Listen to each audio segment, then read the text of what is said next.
Hello, Mr. Other Person.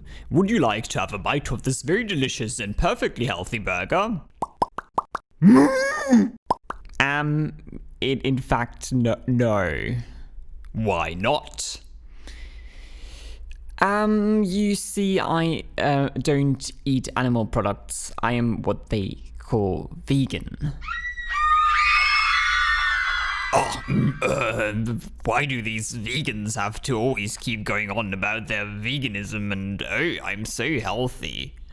Let's pause here for a second. That is actually one of the more aggressive vegan promotions I've experienced myself, but let's just assume other vegans somewhere else actually keep going on and on about veganism. People usually talk about what's important to them, so it certainly seems to be more important to those vegans, right? Let's take a closer look at what might be so important about this topic. First, let's find a category for the standpoint of vegan people. Sure, they're all different people and many of them have turned vegan for different reasons, but let's focus on the most interesting one in my opinion for this video. The standpoint is the following. It is immoral to eat or harm sentient beings, therefore I don't consume animal products. Very simple. This might be far more concise than what you've heard before, but in essence, that's what made a lot of people go vegan. Sure, there may be a lot of points against going vegan, but let's establish a category first to see which ones qualify and are not actually missing the mark.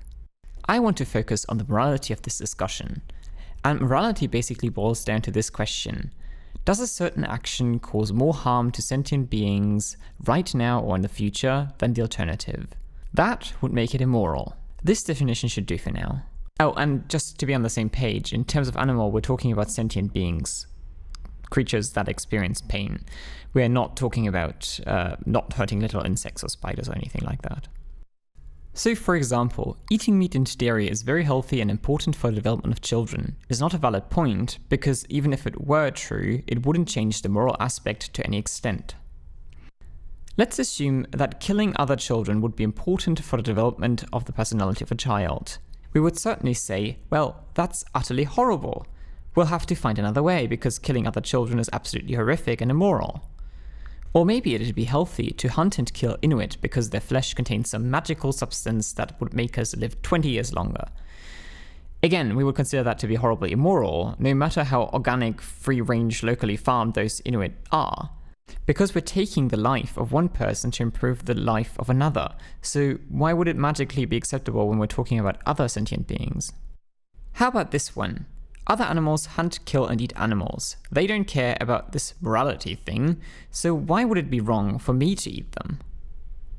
This is in fact a point that talks about the morality of eating meat. First of all, it's probably not a good idea to get inspiration for your morality from wild animals. Lions rape females and kill old children to show dominance, and we certainly wouldn't consider that to be morally acceptable. Also, other animals aren't morally accountable because they usually do not have a choice. Not only because they're pre-programmed to hunt, but also because they would probably starve if they would stop eating other animals. Humans nowadays certainly have a choice, and we wouldn't simply die if we stopped eating animal products. A lot of medical and nutritional institutions consider a plant-based diet to be perfectly healthy, so we can't claim any points here as well. A very similar point is, but humans have eaten animal products for thousands of years. We're at the top of the food chain, therefore it would be natural.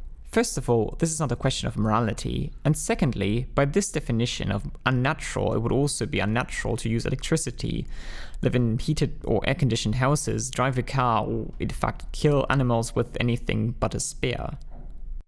How about, but we have some special teeth that are special for meat eating, such wow, very frightened, so we are biologically made to eat animals.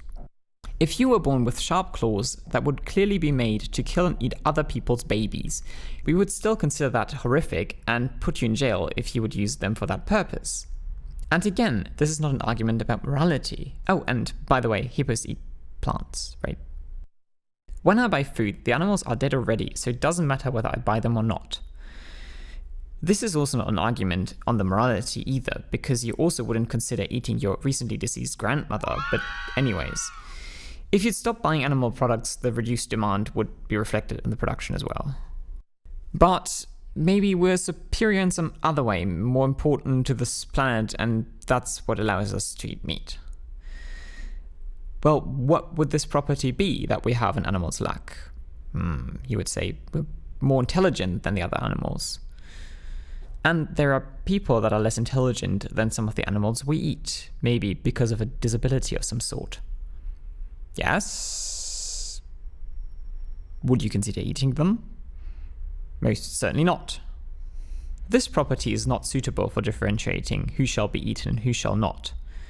So is there any other property that can justify which kind of sentient beings can be eaten without any moral dilemma if we were to take it away from humans?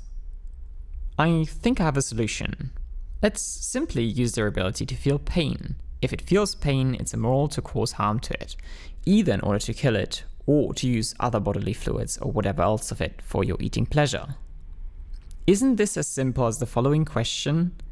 Is your short moment of yum worth more than the entire life of an animal being taken away, or them living in horrible circumstances because we want to get something they produce? That was all the arguments against veganism I could possibly think of. If I've missed any, please let me know which. Obviously, this has been a very defensive position for veganism, and I haven't even started to touch any pro-vegan arguments, but I think we've had enough for today. Thank you for joining me in this endeavor. Au revoir.